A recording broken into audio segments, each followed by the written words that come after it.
Okay, welcome to the Rocket Launcher podcast. This is episode 137. I am your host, Supreme King. Join with me as always is my co-host, and his name is It's the guy on Mazes. Happy Star Wars Day. Happy Star Wars Day. I've seen a couple people say that.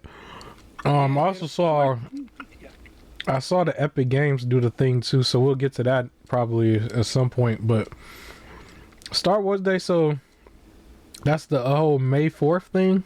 Yeah, may the force be with you. Yeah, I've seen countless t-shirts and stuff over the years. But hey, I haven't finished the Disney films. I've seen the original, the Lucas films, but I ain't finished the Disney one. So like the game that the Epic Games was giving away, which I had already owned through Epic and had bought it. I still haven't played it yet because I didn't watch all the films, and I know it covers all the films apparently. So yeah, I'm gonna get to it eventually. But anyways, the footage on the screen, my crazy driving. This is, ladies and gentlemen, Forza Horizon 5. Very, very, very fun driving game. It features a lot of high profile cars. But the reason it's on the footage is on the screen, is because of one of the bigger topics that I know we're kind of late getting to, this topic compared to the community, compared to the internet, but we'll give our 2 cents on it. So this is recorded on the Xbox Series X with Game Pass, but the news for Xbox or Microsoft, however you look at it, was that they co-signed Nintendo. Basically, they doubled down on what Nintendo started and solidified the price increase for games, but then also for Xbox it was like a price increase across the board, and I'll go over that. But basically it looks like the $80 game is here to stay, and whatever they blamed it on is what they blamed it on. But clearly this is what the industry wants. The industry has been a monopoly in itself. The funny thing about it is we would say we don't want to see one or two companies go down, because if they go down then the other company becomes the monopoly. Well, this to me looks like the big three, because yes, I'm going to include PlayStation, is like, well, they're coming together for one particular thing as a monopoly, saying, hey, there are no other systems out here, you gonna pay this and you gonna like it. That's what they're trying to say, which is crazy because I didn't think Xbox would do that fast. I honestly thought the $80 games for Xbox and then probably PlayStation would have came at the start of the next generation, which is probably like 4 or 5 years from now. But no, they doubled down now, or at least Xbox did. But I'm gonna be honest. I mean, the rest of us can be honest. I really believe PlayStation is gonna do it next week at some point. But we'll talk about that towards the end of the show. My co-host, what is your thoughts on this pending doom to the gaming community, I guess? So we keep saying that the AAA space needs to fail real quick so they can fix themselves. And it's just another case where they need to fail. And I need everyone to understand, if you just focus on your backlog, right? Not buy the games at 80. Don't just, oh man, this is stupid. I can't believe they're charging 80. It's not worth it. And then go out and buy it. Like, fight the fear of missing out. It's okay if you're not playing the game at launch. Just wait. It'll go back down in price. If they can't sell at 80, they'll have to fix it for the market if no one's buying it. To sit here and say, well, we got to support the developers, and that's going to tie into one of my other topics later. The money doesn't go to them anyways, and they're getting shut down regardless. It doesn't matter. Again, I'll talk about that in a bit, because I found a really funny article. Not funny, but like it was very sarcastic in how they talked about it. But one, it's not like the money's going to the developers. You're not helping them at all. So the money is just going to the big wigs. You sure, man? You sure it's not going to not one developer, man? So AAA games? No, it's not. We can guarantee guarantee it's not because they wouldn't be getting fired. But it's not helping them. All that's happening is if you buy it while complaining, they got their $80 and you're just $80 more broke. You have a backlog, just focus on that stuff, beat other games until they go down in price, wait, and all the people who want to sit here and flex and be like, you ain't got $80, you broke, blah, blah, blah, you're just making it harder on other people. You're not really flexing. Again, you're just wasting $80 just because you feel like you have it. And just because you have $80 doesn't mean you need to spend $80. Like, it is okay to not buy things the first day. Just wait. They're gonna come out broken and need to be fixed anyways. Like, I'm not spending 80 on a game. Like, I can't believe, like, looking back that I spent 70 on one of these games. Like, I'm not spending 80 at all. And at this point, now that they want to go up to 80, I don't want to spend more than 50. Like, nothing's getting bought if it's not on sale, and I'm standing on that. Like, I don't care, or I'll just never play it. Because I'm not gonna, like, even if it's like the game I'm looking forward to most, they just ruined it. Like, you're taking a fun hobby that was expensive already, but like manageable, and you're just trying to bleed it out, and it's not even like it's not even being like funneled back into the industry. It's not like the money's going back to make things better. Right? Like, it's lining the pockets of people who don't care, so I don't care. They're reinvesting in the microtransactions, man. We gotta invest in them. No.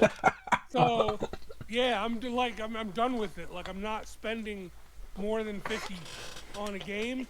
That's it. Like, you push, I push back. It's fine. But like, I need everybody. Like, it's not gonna work if it's just me. Like, I'm not gonna break, but it's also, if everyone else continues to complain but buy it, or they don't see an issue with it and they buy it, it won't get fixed. Even if you don't see an issue with it, doesn't mean you need to still, again, this weird flex of trying to get it day one. Like, you have other stuff to play. Everyone constantly talks about a backlog. You can wait. Like, it is okay to wait 2 to 3 months. It goes on sale and then you get it then.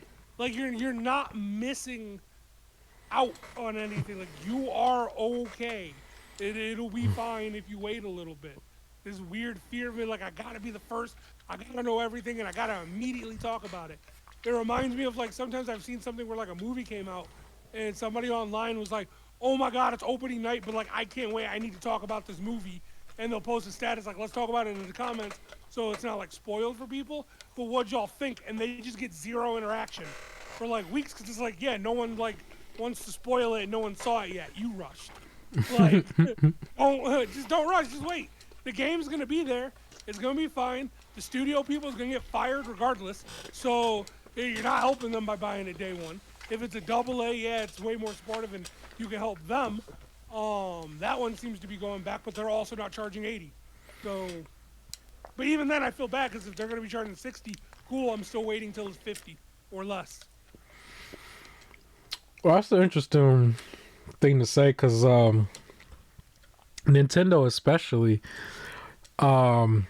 theirs don't drop in price. Theirs literally stay where it's at. I'm almost kind of done with it. I'm not getting, like I said, I'm not getting the Switch 2. For the most part, I might be done, like, relatively with Nintendo, which sucks because of how much of a Pokemon fan I am.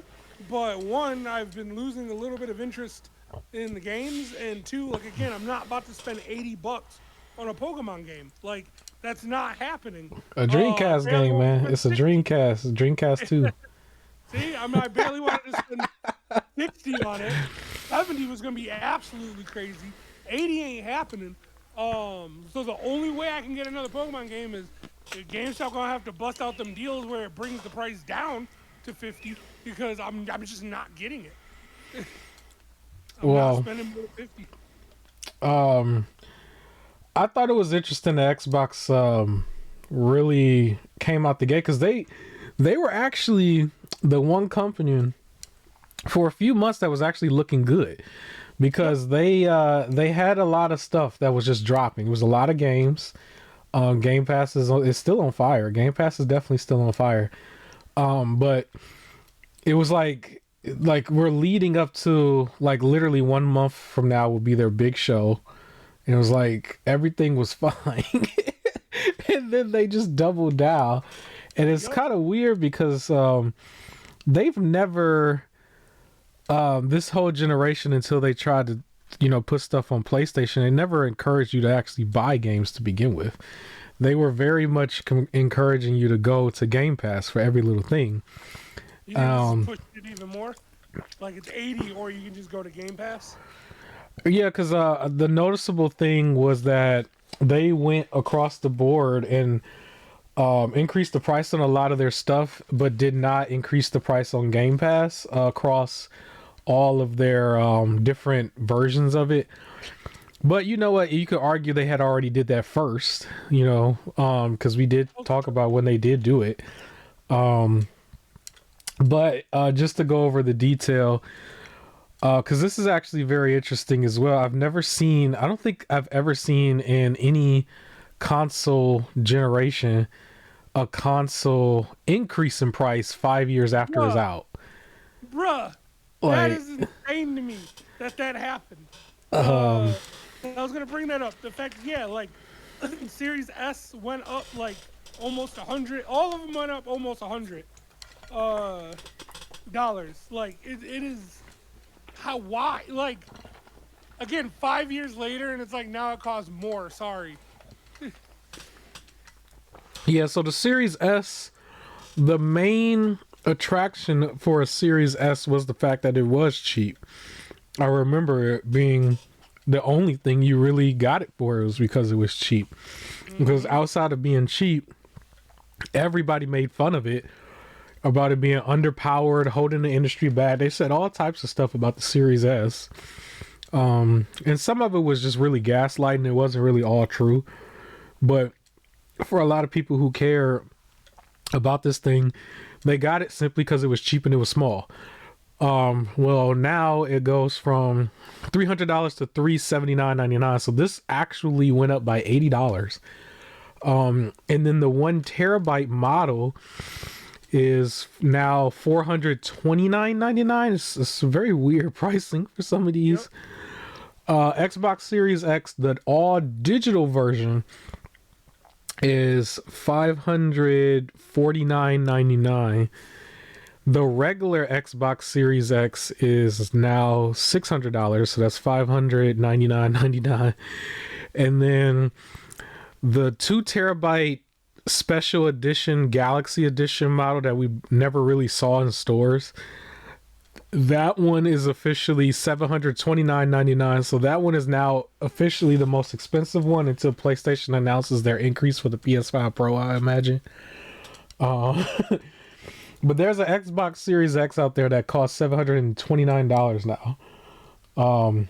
And the base system is now officially $600. So what I'm expecting, because I don't think anybody remembers because it didn't happen to America, PlayStation actually raised their price first. If anybody remembers, it was one of those situations where the PS5 was raised almost everywhere except America. It was a very weird looking one where they did the opposite. And they raised their PS5 to $550 everywhere. And it was still $500 here. And with the Xbox Series X being $600, I would imagine that PlayStation is probably going to do it as $600 as well.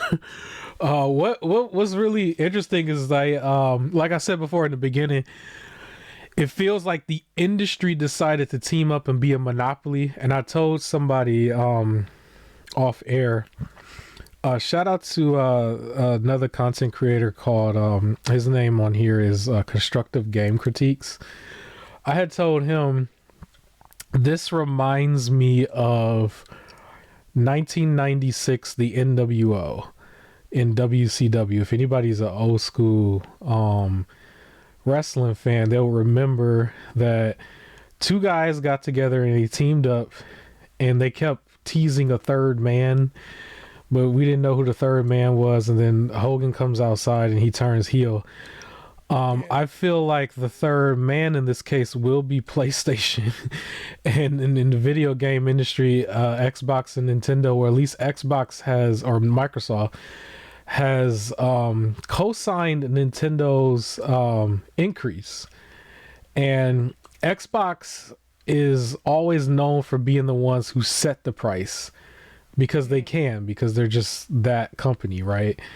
So when Nintendo sets it, it seems weird because Nintendo's technically the most vulnerable company in this position in the market because they're not backed by this like crazy giant corporation that just makes money just by just existing. They make their money based on their actual hardware and software. And so when Xbox does it or Microsoft does it, I was like, well, it's official. It's like it's official at that point because PlayStation never used to set any price until Xbox did. And so now that they've done it, I expect them to do it like literally next week or the week after or something like that. I don't expect them to waste no time. I'm pretty sure they've already had meetings. And I think Xbox probably had the meeting as soon as they knew. I saw a YouTube video where somebody said they was probably just sitting back like mafia people at a table somewhere, like all cahoots with each other and plan this whole thing out, which might be true because I heard on a YouTube video somebody was pointing out the suspiciousness of GameStop because GameStop was offering more money for Xbox consoles all of a sudden within this past few weeks. And you could have sold your Xbox for like $400 something a system that you paid $500 for. And that's usually kind of high for something like GameStop. Like, why all of a sudden they want more for Xboxes? It's possible that they probably knew, and it's probably set to sell their used ones for like $550 or something really crazy. Because the regular ones are now like in the $600 range.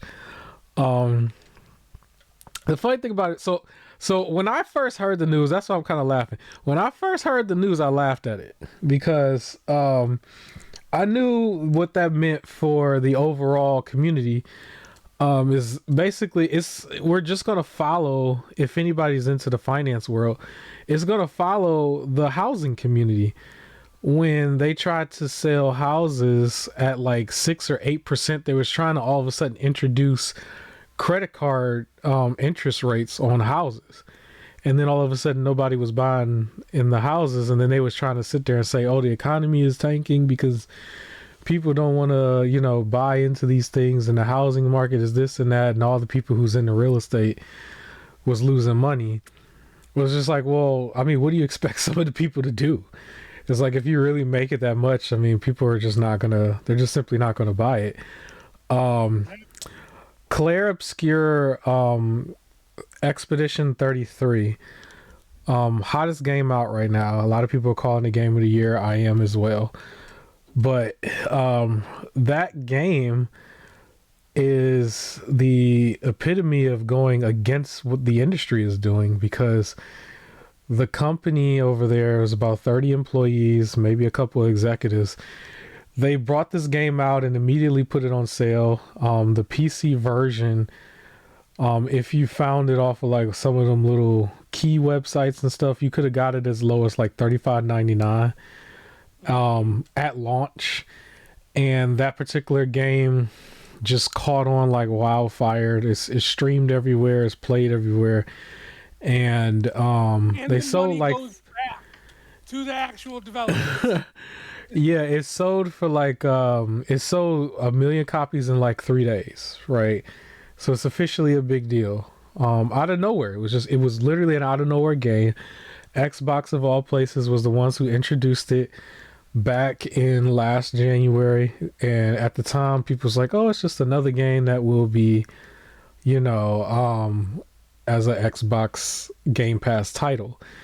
But ended up blowing up and being big on its own. It's like, despite it being in a service day one, it still sold like it was never in a service to begin with. And we got games that are not on the service day one, and they don't sell anywhere near that well, that fast. But the key component was that it already came out under $50. It was actually unique. It's a AA game that looks like a AAA game. And they don't hold your hand. They don't hold back. They're the real deal, and you got to know what you're doing sometimes. And they did what they had to do.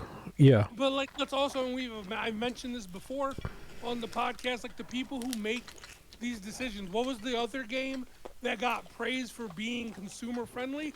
It was Baldur's Gate 3, right? Yeah. So it's like Baldur's Gate 3 got praised for like every decision they made sounded like it was in the interest, and was in the interest of the consumer.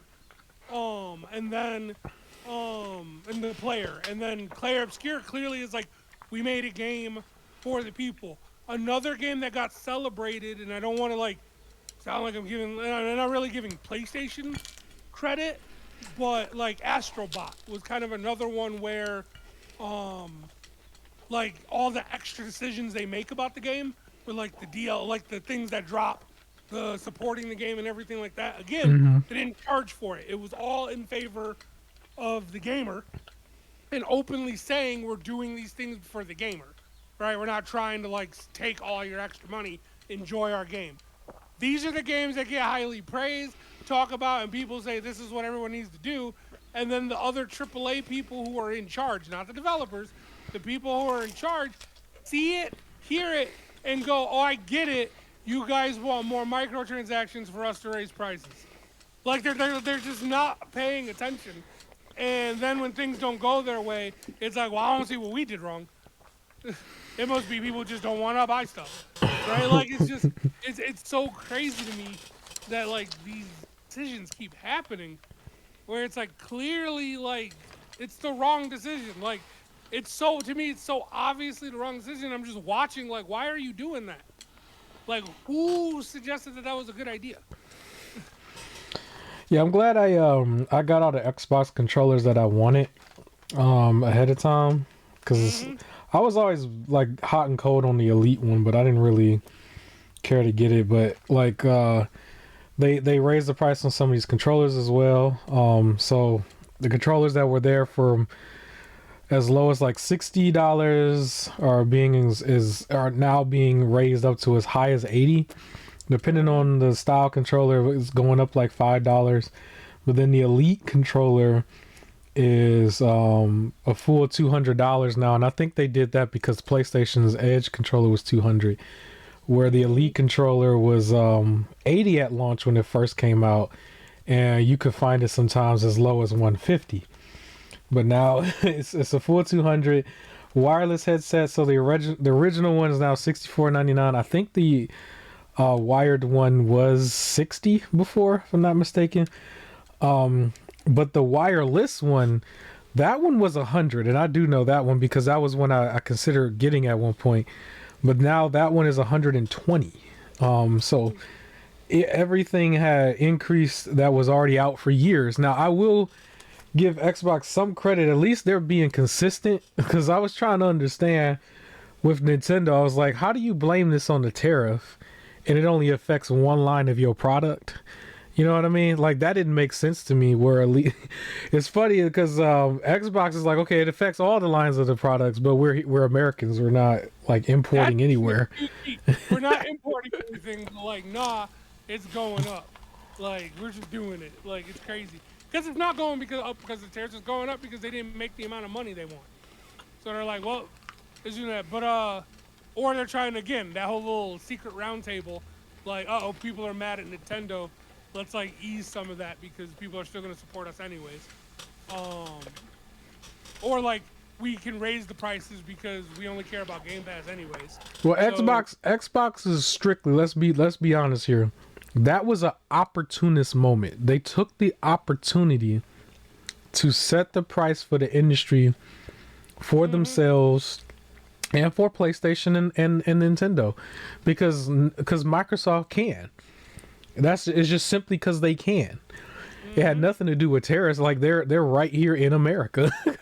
It was kind of silly. It's like maybe they might manufacture some stuff outsourcing, but the company is right here. You would think design labs and everything else is all right here. But I mean, I don't know that too well, but I do know Microsoft is a American company. We kind of know that. Let's say this too. Every other company that's had to raise because of tariffs have straight up said we have to raise because of tariffs. There's one guy who sells like Super Sentai Power Rangers inspired like t-shirts and stuff like that. Yeah. And it's pretty as much as everyone who buys from him is like, we understand, but it's basically spent every single day on Twitter apologizing for like the minor price increase that he had to do because of tariffs because he manufactures out of Japan. So like everyone who has been affected by the tariffs has said it, and that's why they mentioned tariffs at all. They were just like up in price. Yeah, and I kind of have to go there because I'm really waiting for PlayStation to do the same thing because there was no mention of tariffs at all when they raised the price everywhere except America. And so now America's last. And I completely forgot they rose their price everywhere else. Yeah, they rose it everywhere else. I remember now. It slipped my mind. That's why I said they was the first ones to do it technically. And so that's why I'm waiting for them to follow suit because now the monopoly was there to begin with. I think a lot of people was afraid that if one company went down, that turns the other one into a monopoly. And I was saying with Nintendo in the Switch 1, I was saying they're already doing monopoly stuff while everyone is still here because you can't buy the N64 or the new GameCube controller when it comes out or the Sega Genesis wireless controllers from them unless you have their online membership with the expansion pack. And it's like, that's a monopoly in itself. Or here's our Mario triple game pack that we're selling digitally as well as physically, but it's like only for a limited time. It was like those are monopoly moves. So I'm like, well, they're already doing this. But this is an industry thing that they're doing as a whole. They're saying, hey, we're going to set the price and come together on this. And it feels like the NWO to me. That's how I'm looking at it. It's like, this is the NWO coming out here and coming together against WCW, which WCW in this case would be the gamers. And so I'm waiting for PlayStation to say, hey, we're doing it too. Forza, that's still on the screen, is one of the newer games that's supposed to go to PlayStation at some point. But according to Xbox, this is supposed to happen in the holiday season, and I'm wondering, does this game get a price increase on PlayStation last minute? Or however that goes, I don't know. It's funny to me because I can't even really, I have to really sit here and think, when was the last time I've actually bought a game at full price? Because I finesse the system all the time. I've come on here and went on record and told people how to get Tears of the Kingdom cheaper. So for me, it's a challenge. It's like, you're not going to get me to pay full price. I never pay full price. Well, but say it again. For the games. Yeah, I don't pay full price. I mean, even with the system, I still can get my discounts. I didn't do it that time because it was like 1 a.m. But yeah, I could have. I do these discount things all the time. So for me, I'm just like, well, I mean, the masses is where they're gonna have to worry about it, but the don't buy it. Like, just don't buy them. Just like, if no one buys the game at 70 for your internet influencers and I gotta have the money on Twitch, people who are just not gonna listen anyways. But if nobody else just buys it, then they're gonna be like, dang, I guess we gotta go down in price because no one's buying it. Like, if you complain but still buy it, they're not gonna listen to the complaint. They still got their money. I mean, let's be honest though. The Nintendo fan base as a whole did fold. They absolutely did fold. Yeah, all of you did. They folded. Like all of you. They folded really hard, and Nintendo felt it. Obviously, Xbox saw it, and I'm pretty sure PlayStation saw it. So, yeah, the industry. Like, go back and be like, dang, we heard your complaints. Let's lower the price. No, they just got their money. They're like, okay, it doesn't matter. It's the same thing when people say, I I'm mad that this person said something, so I'm gonna burn the book. You bought the book already. They already got the money for it. It doesn't do anything. All that happened is now you don't have the book, you don't have your money, and you're sitting there mad. That's all that happened. So when you, like with the games, if you go out and still buy them while complaining, all that's happening is you just wasted extra money on a game that you didn't have to waste on the game because you couldn't wait, and they still got their money. Like, you just gotta not buy it. It's okay. Like, you're not missing out on anything. You have enough. Like, it's just wait. I'm not even saying never get it.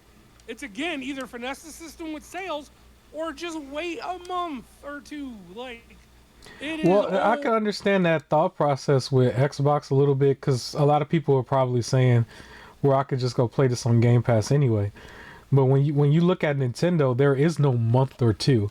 Because just like what I said before, like with Nintendo, they let those Wii U games stay at full price until they literally took them off the shelf. They took them off the shelf at full price. So those games will still probably be full price the entire generation and on the aftermarket. But the point is they're going to have to change what the full price is if no one's buying it at the full price. But if you complain about the full price and still buy it at the full price, then all that's going to happen is that's now the full price. Like, if you just don't buy it, like, it's just all you got to do is just not buy it at 80 and just say, we'll buy your games again when it goes back down to 70. You've proven you'll get it at 70, so then just wait for 70 or 60. But if you buy it at the 80 mark, then all Nintendo is going to say is like, dang, I see you complaining, thanks for the 80. Just don't get it. Like, just don't. Like, like, you can control the price. Like, yeah, we can't force them to put things on sale, unfortunately, but you can control the highest price if you just don't buy it at that price. Well, there's no, like, you don't have to be like, dang, well, there's nothing we can do because Nintendo's all powerful. No, they're not. Just don't buy it. It's very simple. It's fine. I think also to note with this, so leading up to this, I think it was mentioned that Nintendo in Japan, they exceeded their expectation or something, and they're now in a position where they need to ship more out, apparently, within Japan alone. Bruh, there's free games to play. Just play that until they fix the price. Like, go back to Impact. Like, so it didn't, with Nintendo specifically, it didn't work. Like, a lot of people were going for it. It didn't work because none of you listened. Like, that's the reason why it didn't work. It didn't work because all of you sat there complaining and still went ahead and bought it. Y'all don't stand on principle. Y'all just want to complain about stuff. So the prices are going to constantly keep going up because y'all have fear of missing out. That's real quick, I could mention, because I don't think it's not really, it needs to be that big of a news. Grand Theft Auto 6 was delayed. Oh, yeah. I don't really feel like it was, like, I think everybody kind of knew that. I feel like they should have known that was going to happen. But that was delayed until May 2026, which is an understandable time. That actually happened with previous Grand Theft Autos before. And then they came out and became like the most played thing ever, right? But Grand Theft Auto 6 was the original title where they said it was rumored to be $100. I actually believe it now. I thought maybe it might have been like a little bit more. I absolutely believe that bad boy's gonna drop at 100. I believe it. I believe it for sure. They need 80 to be regular. They need 80 to be regular for a few months. So that's happening this year. So then they can drop it at 100. But as long as the game comes out fully working and fixed, I think it's fine. I feel bad for the people who were heavily looking forward to playing it this year and was already planning to block out time for it. But I think next year, like, you know, spring, summertime, I think is a little bit better. I sometimes think of like your, I guess, college level people, because the people got to work. They're just gonna have to work all year round. Oh, they not working? But, I told you this already. They about to all quit. You're right. They all gonna quit. You talking the start of the summer? I can tell you right now, and right now, like, people already want to quit because of the weather change. I've already seen it. So 1 year later, they're gonna do it for sure. At the start of the summer, for sure. Next year, it'll be a quiet summer. We don't have to worry about when they always say summer gets all wild. and then all the bad stuff start happening over summer, it'll be a quiet summer. Well, But according to your everybody needs time. politician, GTA has always been the thing that incites violence. So I don't know. We'll see. But yeah, You're right. GTA Oh 6 yeah. is delayed to Question: 2026. how many Um, studios you think is about to just over the summer now announce their games coming out this fall? yeah, I think a bunch of them will, especially because I was wondering how the showcases were going to go this summer anyway. But if they're delaying it, I think a bunch of them are going to end up coming out with their stuff. But I honestly think within that, it may also hurt the industry a little bit because you're definitely going to see a bunch of games that are now rushed when they shouldn't have been rushed because they don't want to be in the window if they delayed their stuff. I think we're going to actually see an influx of broken games somewhere getting close to the holiday season or at least the first quarter of Yikes. 2026. But Yeah. I do think this game is going to cost a little bit more. I do think we might end up seeing a variety of different price points. I think some indie developers or maybe lower developers may look at an opportunity to say, "Hey, let's lower our game and follow suit with Claire Obscure 2026 or 2020 Claire Obscure Expedition 33." I think people are going to Let's follow go. that. But the AAA space is definitely about to be heavily like priced for sure. Yeah, a lot of Um, um real quick, go ahead and tell us about Oblivion Remastered impressions. yeah. So well, a Here's your lot of footage. the Yeah. two games everybody jumped on, right? Claire Obscure and Oblivion Remaster. So I went the Oblivion Remaster route. So on the footage you can watch me getting my butt whooped by these ghosts. Um so when I grew up, by the time I got heavy into RPGs and like I could actually like follow along with a long game and like not be all childish, was the end of Oblivion and the start of Skyrim. Skyrim was a little Okay. bit later, like I'm older enough to, but like I guess to be that real appreciating and everything. Oh, Oblivion had been out kind of already. Skyrim was out, so I really jumped into Skyrim. Um, I think this is a proper time for a remaster. Like the game's old enough that it's not just a rehash, right? Like things look so much better than the footage that I've seen before of Oblivion. Um, the game is fun.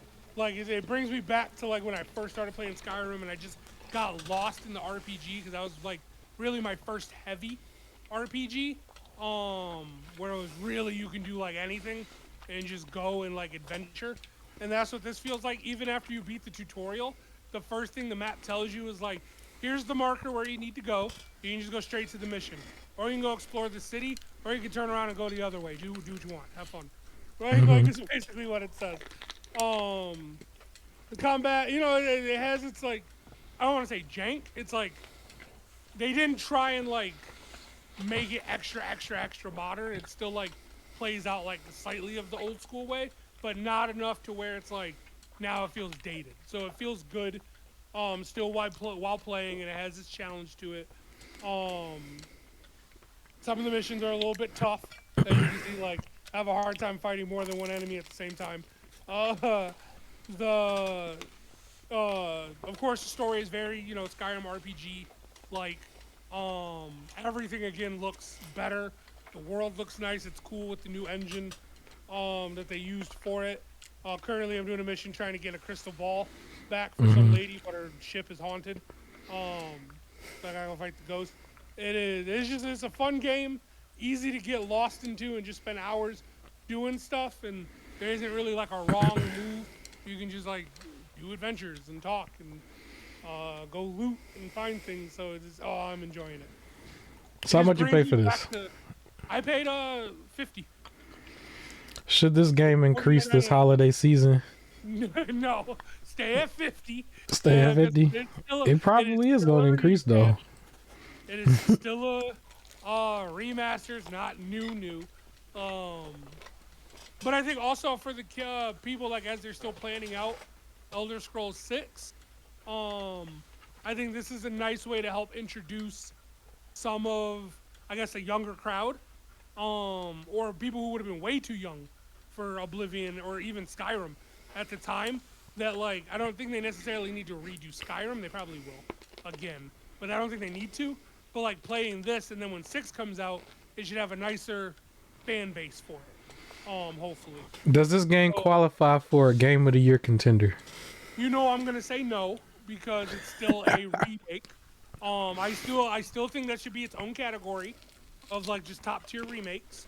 Um, or like yeah, like a remake sequel category. So I don't think it counts. It'll probably be in there anyways. Um, is it a really good game? Yeah, I just don't think it qualifies as a game of the year since it already got its recognition when it first came out.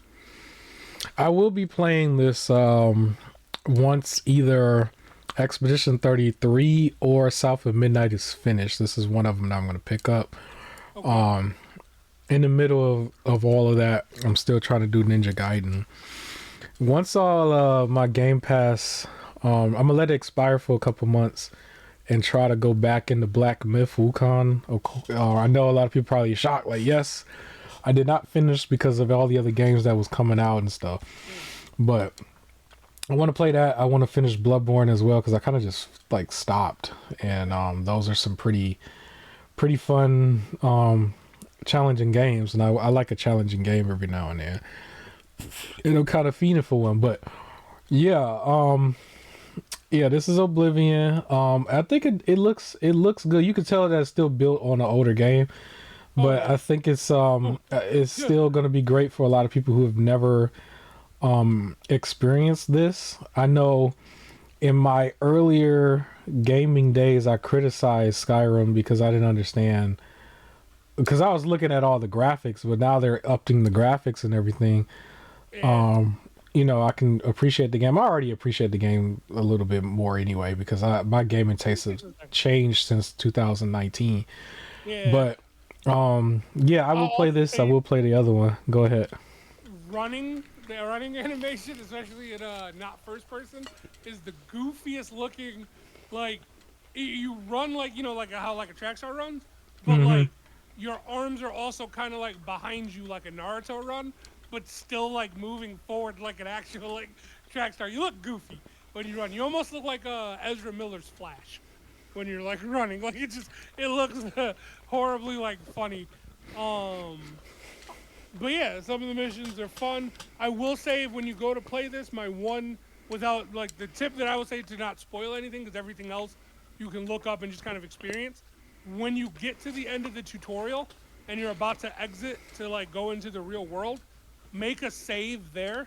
This way, if there's anything you don't like or things like that, and you're still early on in the game, you can go back there to like change it, Okay. and just kind of restart. But then also, if you decide to do like a second or third playthrough or things like that, right before you exit, they let you fully spec and customize your character, and you don't have to go through the entire long tutorial again. So it's not like Okay. extra long, but it's like long enough to where it's like if you want to skip that and just get to the real game, um, you can, and they let you change it. So that's one major tip. Everything else you can look up as you go, for like extra tips for things. You will get annoyed with encumbrance right away. I'm just gonna let you know that now. Like you're gonna get all this cool stuff, and then you're gonna constantly be like, you can't run and you can't fast travel because you're holding too much, and you're gonna have to keep like selling and dropping stuff until you get like a house. Oblivion would be a fun game to really flesh out and take your time with. I remember seeing that Oblivion had like a whole textbook of just like a college looking textbook of like lore and stuff Yes. that you can really like look into. So that game is very deep.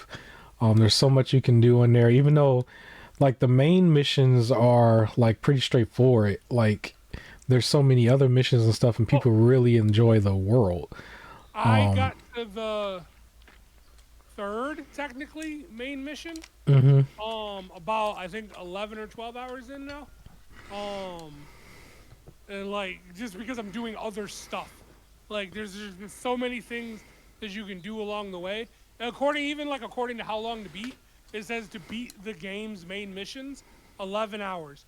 To beat main and extra 110 hours. Yeah. Yeah, so you can really customize your experience, and a lot of games have really tried to mimic the Elder Scrolls World and their blueprint, and some have been successful and some of them have failed. But this is one of the original ones, so definitely check that out. It is also a game where it didn't come out at $70. They came out discounted, and it almost sounds like that's going to change very soon. So I would say this is a safe bet to definitely go and get right now if you want. I do want to go ahead and let's just do the middle of the road part, so we can start to wrap some stuff up. But usually in the middle of the show, I like to give a shout out to Epic Games, the enemy of everybody on Steam, but at least they are giving away free stuff. They have not announced that all of a sudden they were going to come out with a subscription or anything. They've just been 100% free. And I appreciate them this whole time. And they give out free games every week.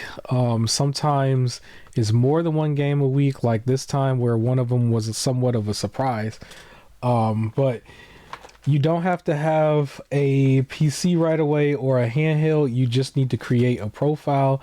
You can use your same gamer tags or maybe a deviation from it or something else. And then once you log in on a computer-based system, you have all these other games that you've been, liking or basically accepting from your profile. So the first one that they had announced ahead of time already was Super Space Club, which is available right now until May 5th. So I think by the time this comes out, I'm gonna try to put this out later tonight. Definitely hop on that. And then they threw out the Lego Star Wars game that was what's the other name of this title? The one that has everything in it, the Skywalker edition, is basically a play on all the main movies, even the Disney ones. I have already had this on Epic because they gave it out before, and I already bought this on Xbox as well. But it's available right now until May 5th, so definitely go and grab that if you haven't already.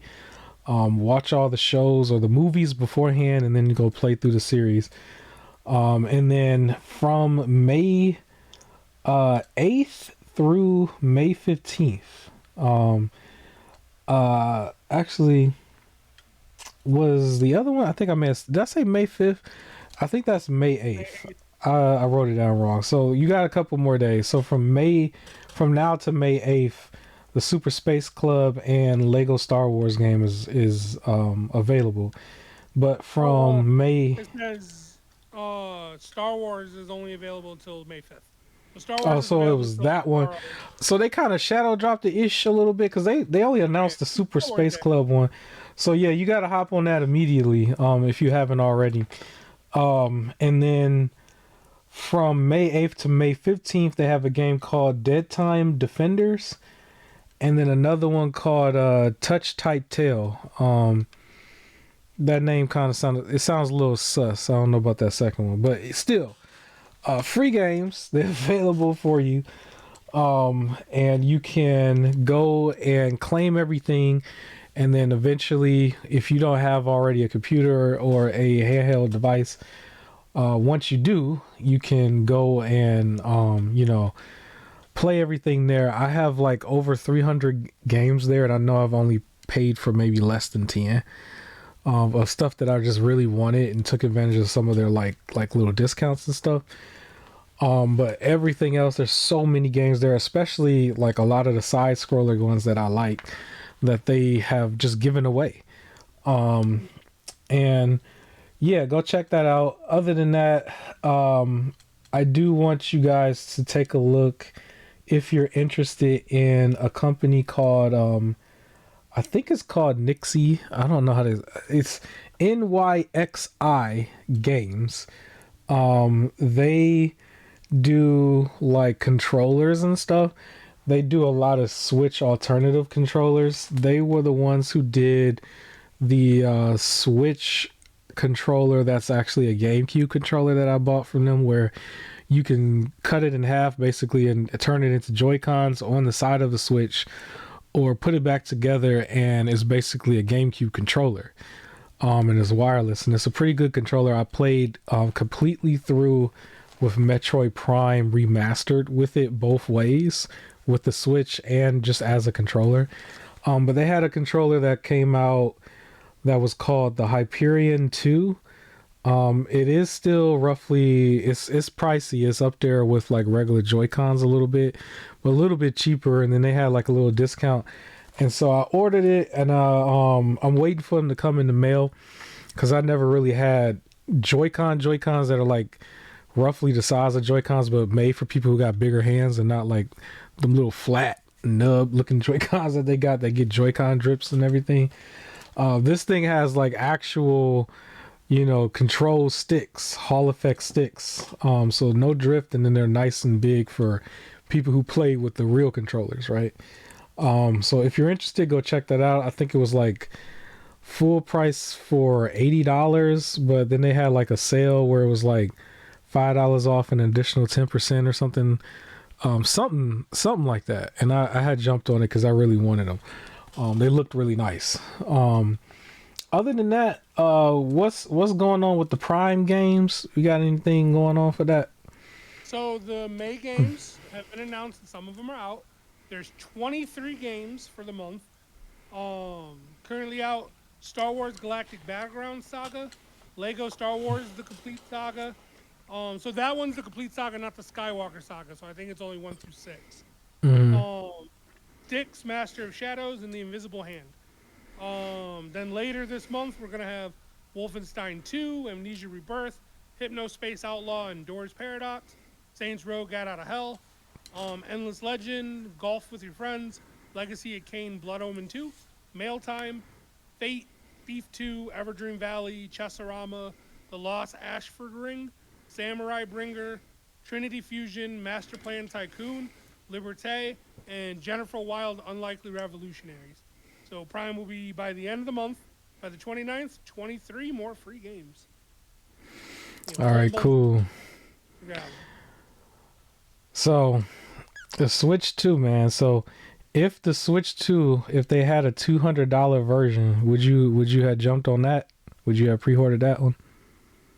I probably still wouldn't have pre-ordered it, but it would have been a lot more reasonable. A lot more reasonable, $200 version. Yeah, so no $200, huh? I would have even said too, like, what was the Switch one again? What was the price? The Switch Lite was 200 in a bunch of different colors. Yeah, so I don't know, 300 at most, I think, for a Switch 2, 350. But still, I don't think so. I wouldn't have jumped on it because of the price of the games. Like, I'm not gonna get the console if games are still gonna be 80. I don't know how much the wheelchair game is, but probably still 80 or something. I have no idea. That one still doesn't. You would have thought they would have put some Splatoon colors on it. That one just looks like a demo. It looked like a prototype of a game. It don't look like the game. But yeah, I was just poking fun because I was gonna say the Playdate has not changed prices at all. I'm just saying. Most exclusives, it still got the most exclusives. They ain't say nothing about tariffs or nothing on that little thing. It's still the same. It's $200, people. Y'all can go get a Playdate, $200, and then $40, and you get 12 games and one surprise. That starts at the end of May this year. So 1 year before Grand Theft Auto 6, you can get started on the Playdate. I'm just saying. I'm just putting it out there. I'm just reminding the people. But anyways, I'm actually I'm waiting for PlayStation to announce that price hike on that PlayStation Portable. That's what I want. I need the laughs. I need the laughs on that one. But I do expect the PS5 base to probably hit that $600 mark because that's what Xbox just did, and the PS5 Pro, I expect them to be like $800 for the PS5 Pro. So we're gonna see next week. We're gonna see. Speaking of these prices, and I was talking about how the money keeps going to the big wigs and not the developers. Let me talk about this article really quick because I have it open. So PC Gamer got real sarcastic with it. So EA decided to just lay off a bunch of people, right? So I think Okay. they have there was a rumor, I think, like a not so secret rumor, but of like a Titanfall game that they were finally going to be doing again, and then that got canceled. Because they like Yeah, I all the remember that rumor. Yeah. and now yep, it's canceled. And one of the other people who got fired, so she was designing a character for Apex Legends. Her whole job for the year was to design this new character, like, and make a video for like introducing the character and everything. So she spent the whole year designing this character, and then after 24 hours after the character was revealed and it was received well and everything, she got part of the layoff sweep. So she made this character and then got fired. She So she did her kind of like job she though. made a She joke did her about it. job, man. Okay, but she made a joke about it and things like that. But like, um, PC gamers decided to compile a list of the reasons developers got fired so far, right? So they're saying, here's all the reasons you get laid off from your job. Your game Hmm. doesn't do well, which sucks, but happens. So that was in reference to Gotham Knights, or sorry, not Gotham Knights, Suicide Squad, killed the Justice League, right? Game doesn't do well, so the team gets let go.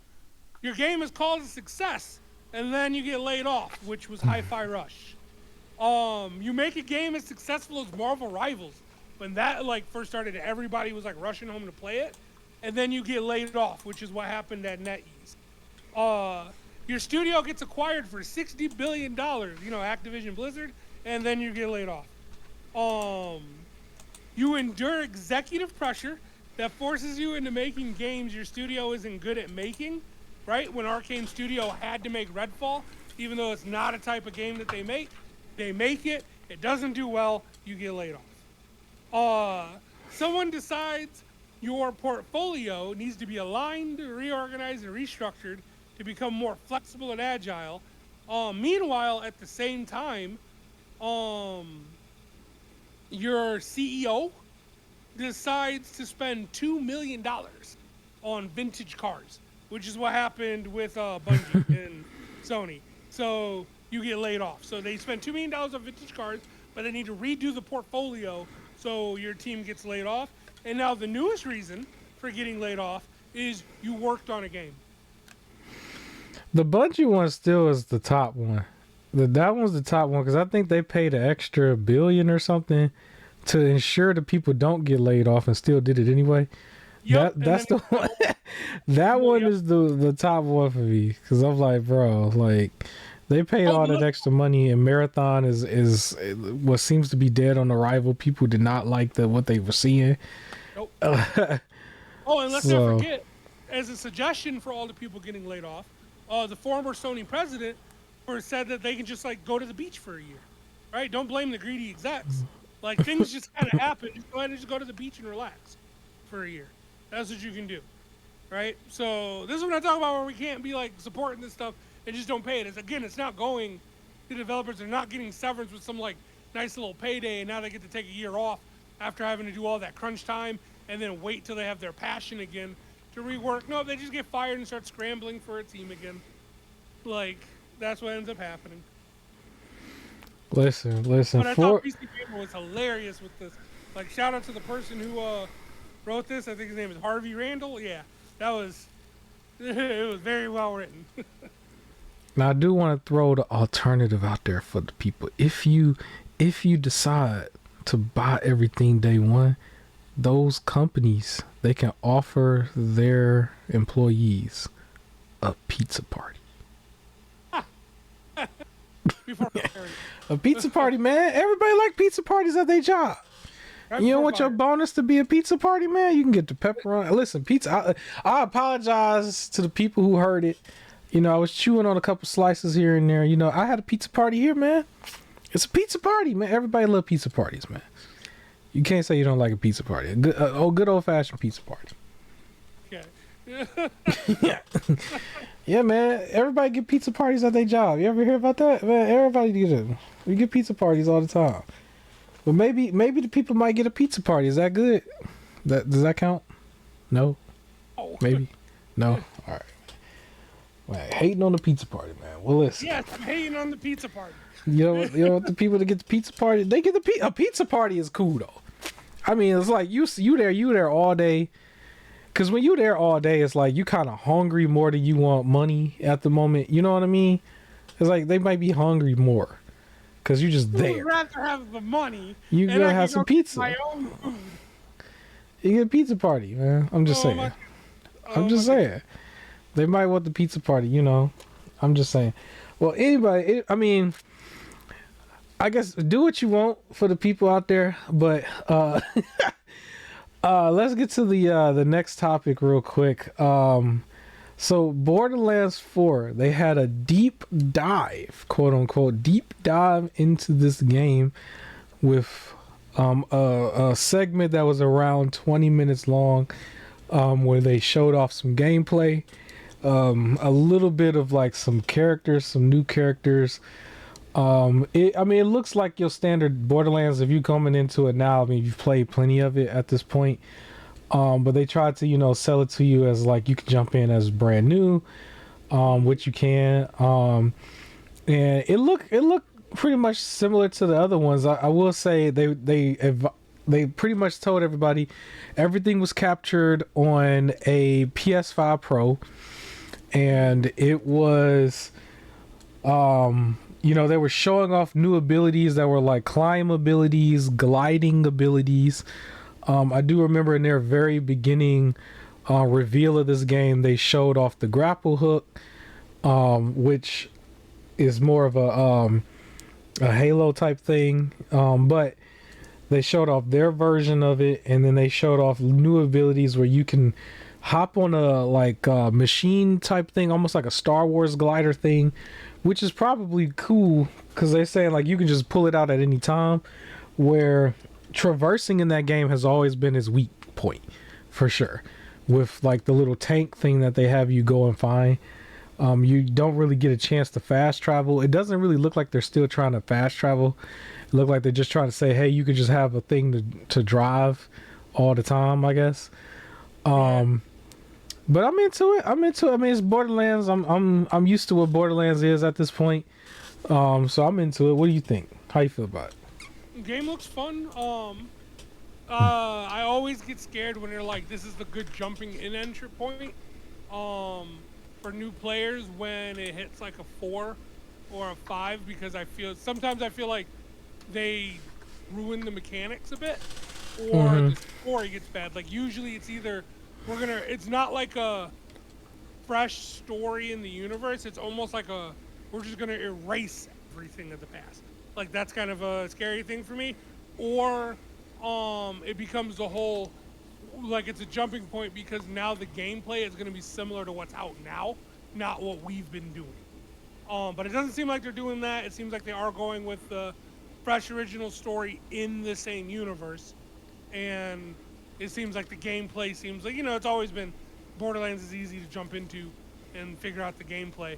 I like some of the things like the focus on the manufacturer. If there's like a specific type of manufacturer like to use, like it changes some strategy a little bit without making it overly strategy complicated. The two classes they showed off look pretty cool. I'm interested to see what the other two do. And I noticed that their wording was like, these are the 4. They kept saying base game class or like starting game class. So I wonder if there's going to be some extra ones introduced after. That I love to see. You could definitely see some influences from other games in there. However, I think it's not bad influences. One of them in particular would be Valorant for PC, for sure, for me. Valorant is here. And then even from like TV tropes, like they have their new, like you had Claptrap, but now there's another little droid, which feels like a Star Wars move that they're doing to like help unlock things. That seems pretty, like, it looks adorable. I don't want to make it sound like they're not creative. I still feel like it's creative and everything, and I think it will still be fun. And I do plan to play it. I guess a better way was that I could see some inspiration from other stuff in there. It seems like they took some like cool concepts from other things to implement nicely. I guess that's a good way to put it. I'm excited for it. We still got to play Tiny Tina's Wonderland. Yeah. But so will this game, Borderlands 4, will this be the first $80 game that you're going to buy? no.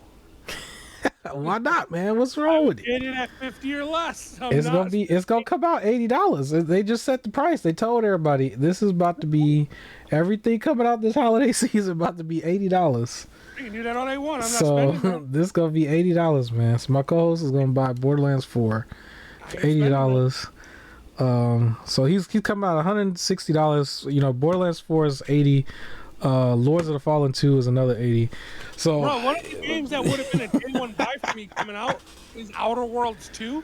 And as soon as they announced that at 80, I ain't getting it at 80. oh yeah, that's gonna be 82, of course. That's Microsoft, ain't it? Yeah, that's 89. Yeah, it's 80.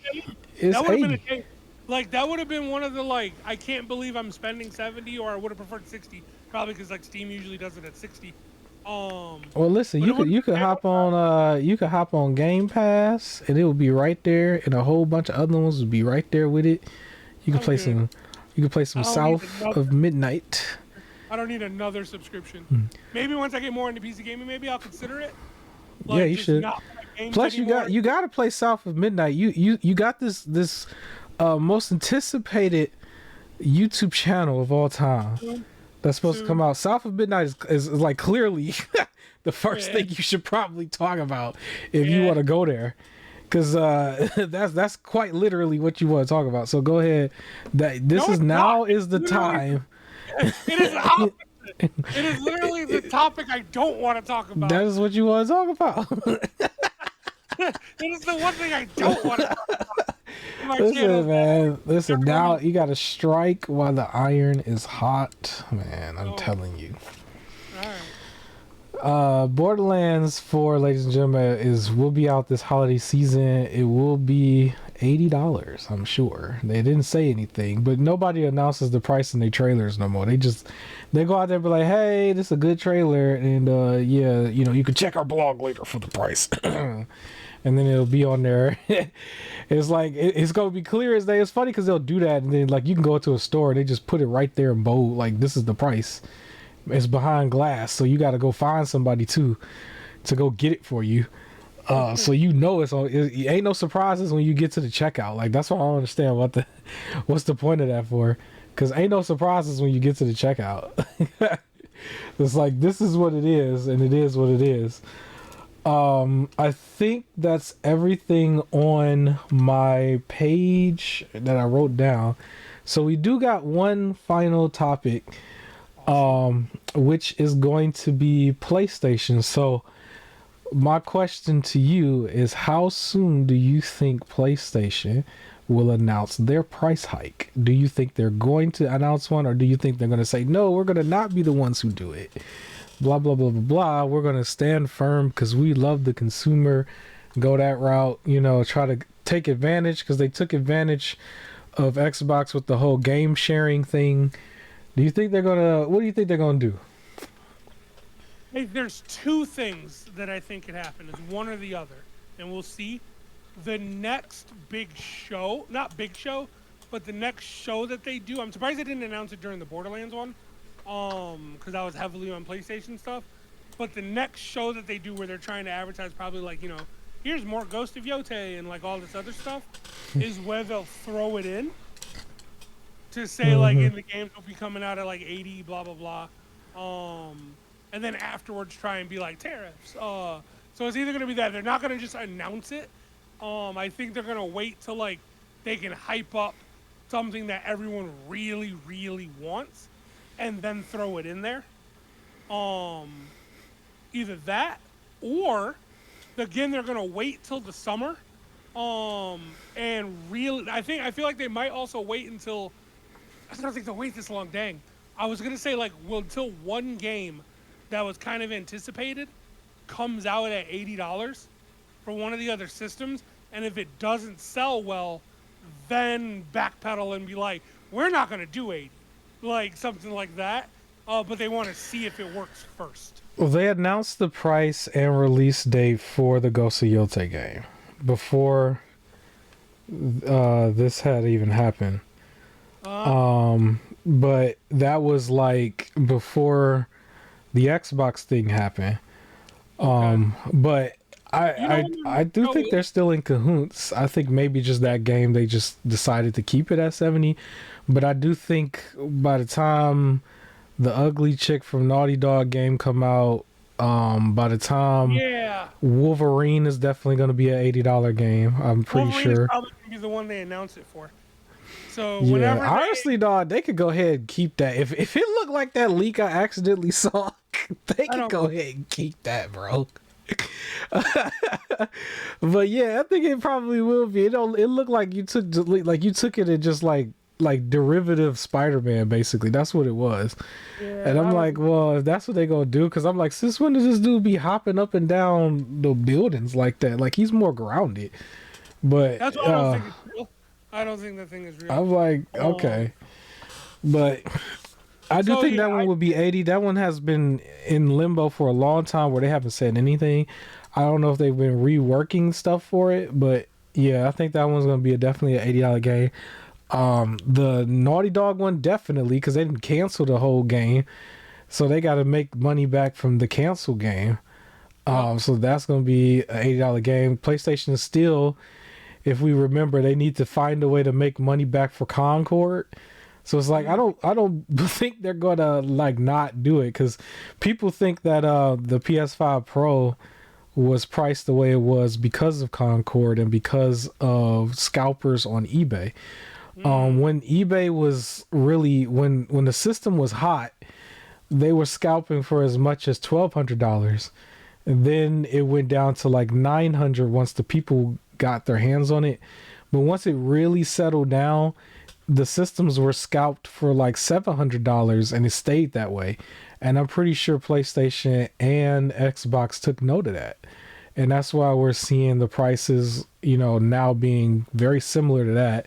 I do think the earliest culprit is eBay, because the people ran to eBay and they still bought it at 1,000.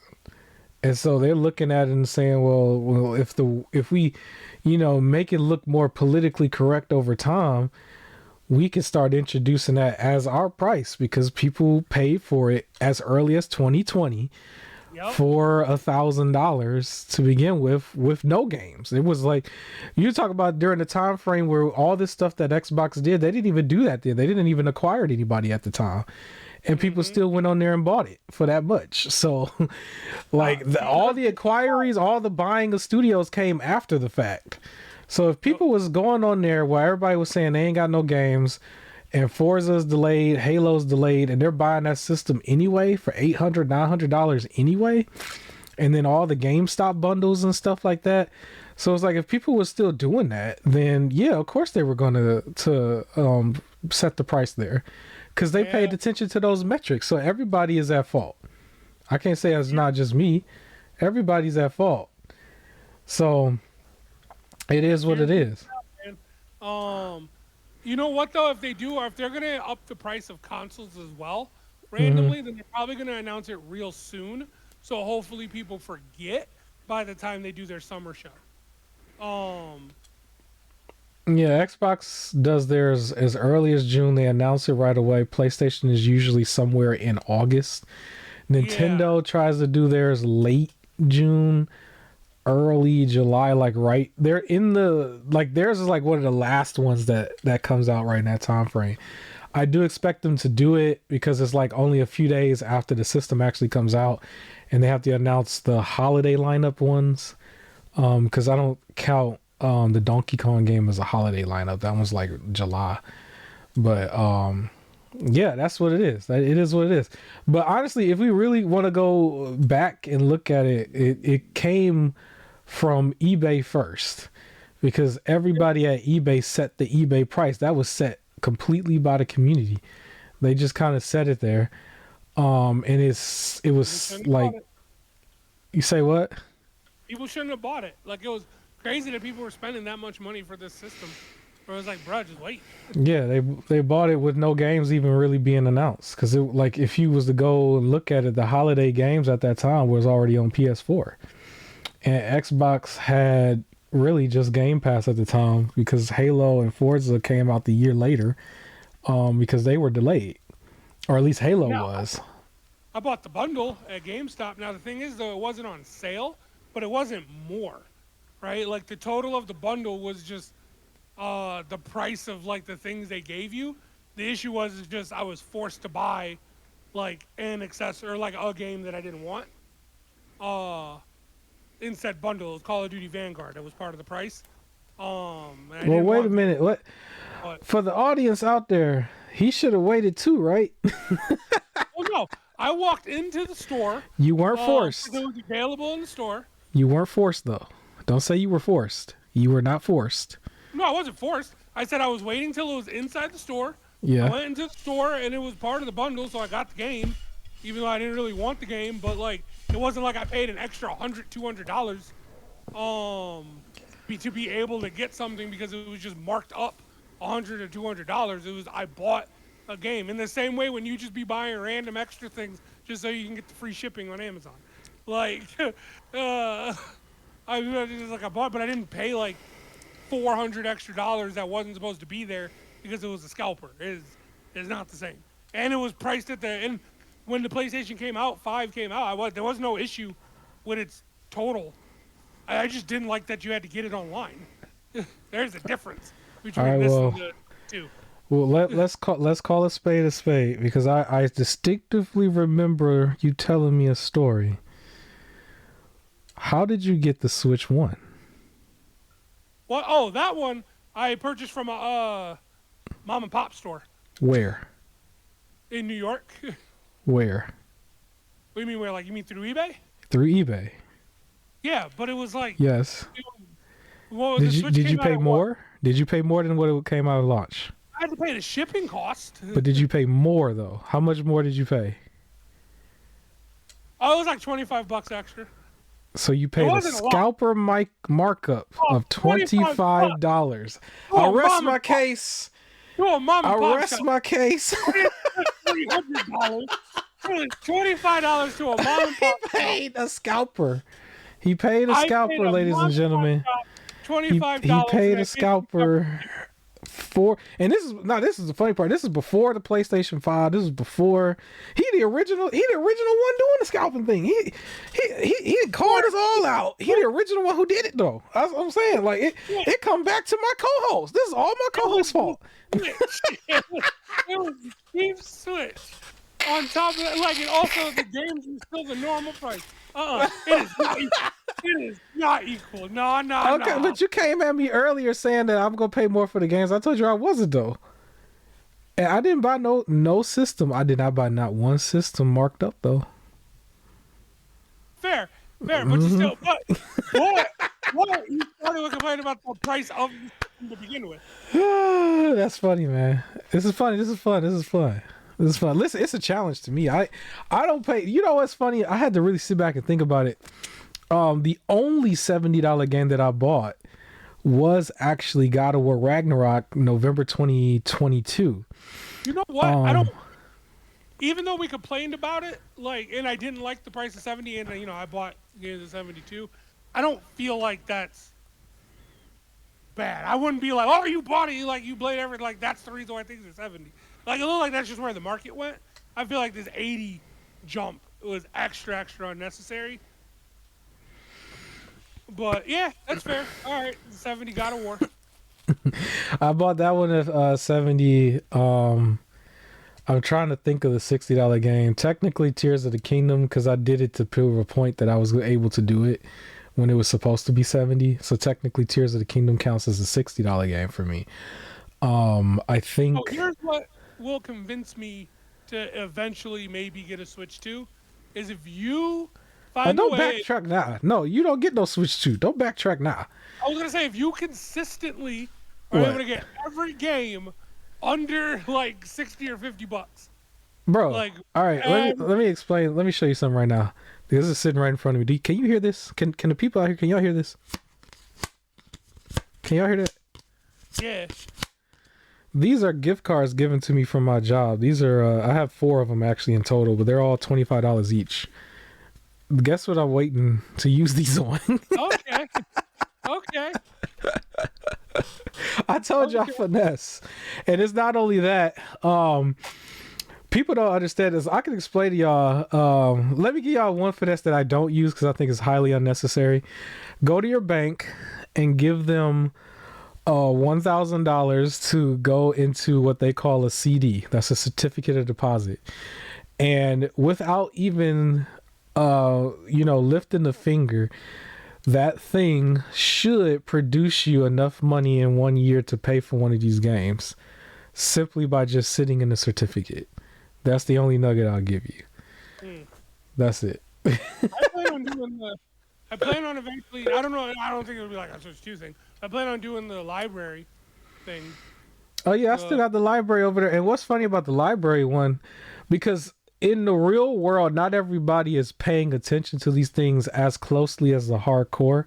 So when you rent from the library, I have rented Kirby and the Forgotten Land from the library.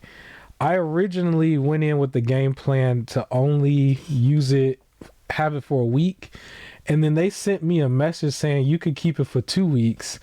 And then I was just like, okay. And then kind of finished it. And I did really enjoy it. And I turned it back in and went and actually bought my own copy right then and there, even though I finished it, because I still wanted to play the after game. And then now they're introducing like a Switch 2 version DLC or something that's going to get added to it. But when I was going back to turn it back in, they were like, oh, this is one of those titles you probably could have kept for a full month or 2 months. And I was just like, what? And it was because don't nobody be picking it up. And sometimes they just sit there, and they have like a whole bunch of older games that just sit there too, where they purchased as a library and nobody rents them out. And so you could literally go up in some of these libraries and they may let you keep it for a full 2 months. Like quite literally. That's the highest they said I could keep it. And I was like, I'm turning it in. It don't take me 2 months to beat this. If no one else is booking it, you can just walk back in, turn it in, and recheck it right back out. Yeah, so like 20 minutes. That was the thing. But I did enjoy the Kirby game, and I decided to buy it. I think Hyrule Warriors Age of Calamity was like one of the only games that I did not buy afterwards. And I think Nintendo did introduce another Hyrule's at their Switch 2 Direct. So I'll probably check that out as well. But yeah, I mean, hey, like the system is easy to finesse or whatever, but if you got it like that and you want to buy it, go ahead and buy it. But if you want to do an alternative way, there's plenty of alternative ways to do it.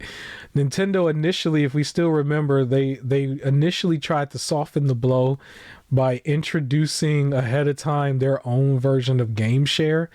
That's what I was calling. I was very questionable about that in the beginning. I was like, why would they come out with that and announce it like 1 week early at this other show? And lo and behold, this is the reason why.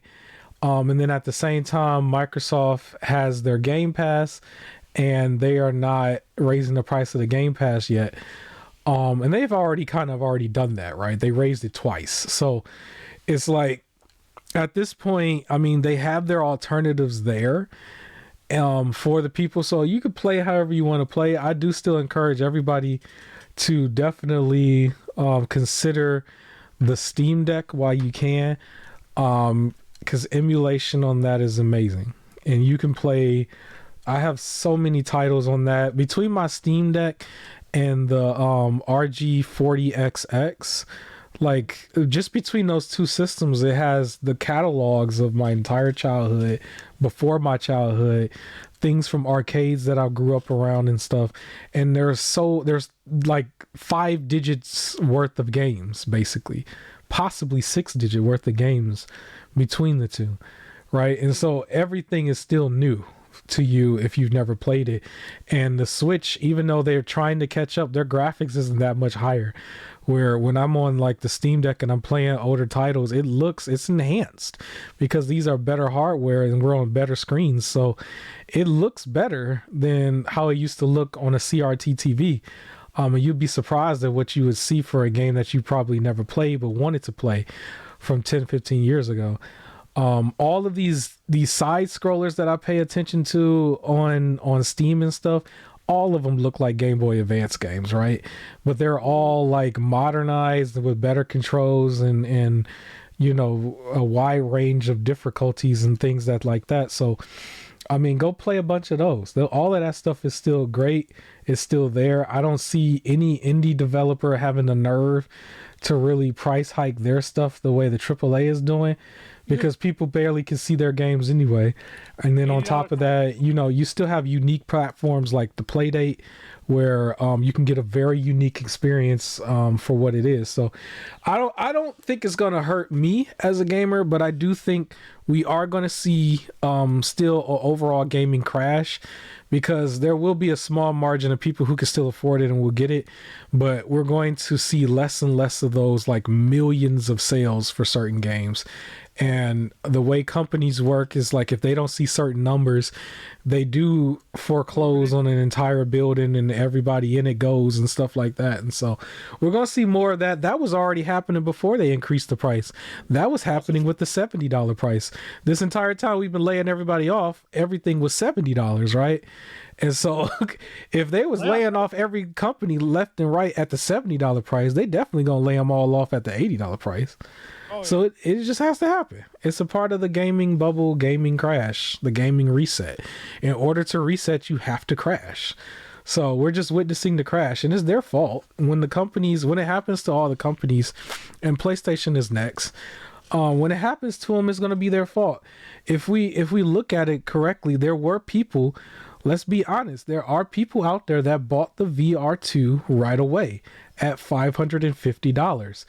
And the VR2 still crashed. It still dropped permanently to $350. I can go get it right now for $350. Whether or not it's worth it or not, but the fact of the matter is, it did crash $200 after being out for maybe only 2 years, and there were still enough people who bought it. And I feel like the rest of the system is going to be the same way. They just have to learn the hard way. It is what it is. So across the board, I think that's what's probably going to happen in the long run. But I mean, it is what it is. We'll see it. I do think it's kind of goofy for some of the systems to be 5 years old and all of a sudden they're like worth more, or not even really worth more. They're just being charged for more. It does suck because maybe I did choose the better judgment before. I was saying I was going to wait to the halfway point, and then at that point all the games would be there and stuff, and it's like, man, if I had waited to the halfway point, well, then I would have ran right into the increase and all the games increased and stuff. So maybe I made the better judgment of buying the stuff right away. I would have been heated. You would have been heated. It's like, if I was planning this holiday season, like now I'm going to be getting the new Xbox or something like that, new whatever, because it's about to happen to PlayStation 2, and then this just got announced. I can't tell you how heated I would have been, bro. I mean, it was just like, bam, as of May 1st, everything across the board is more. So PlayStation is going to do the same thing with certain stuff. I actually think with a lot of it, they're going to probably match what Xbox's prices are. I don't think they're going to go too much higher. I think with the PS5 Pro, because the Series X, the higher edition of it is $730. Maybe the Pro will also be $730, or maybe they might go as high as $750. But if they really do the full 800, I'm gonna laugh for real. But if not, then it's like, it is what it is. But PlayStation is Hulk Hogan, the third man in this NWO. They came together and did this. So for everybody out there who was console warring this entire time, you are in the wrong war. You and that other person have to come together, because we have a real war here, and they're actually citing real wars in order to justify what they're doing. And so our real opponent is literally the console maker, which is so goofy to say out loud, but everybody should unite in some big final stance against them, and this is in-game. Basically, we all got to come together as in-game. But I still think it's kind of goofy at the same time, because it's like, you're not going to make me spend more if I don't want to spend more. You're just not going to make me do it.